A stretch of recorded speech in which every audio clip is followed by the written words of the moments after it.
c'était la faiblesse.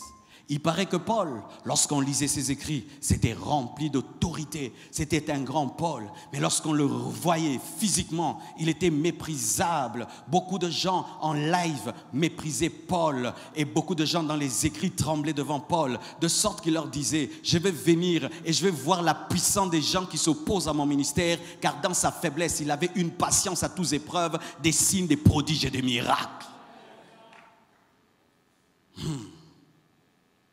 Et quand vous lisez la parole, vous allez voir que ce principe se retrouve partout.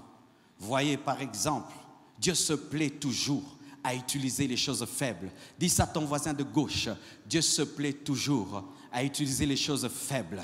Dis ça à ton voisin, Dieu se plaît toujours à utiliser les choses faibles. Ton voisin de gauche, ton voisin de droite, ton voisin de devant, ton voisin de derrière. Aujourd'hui, je vais te faire aimer la parole. Alléluia. Regardez, regardez. Il envoie le bec Moïse pour sauver Israël en Égypte au lieu d'envoyer Aaron qui parle parfaitement.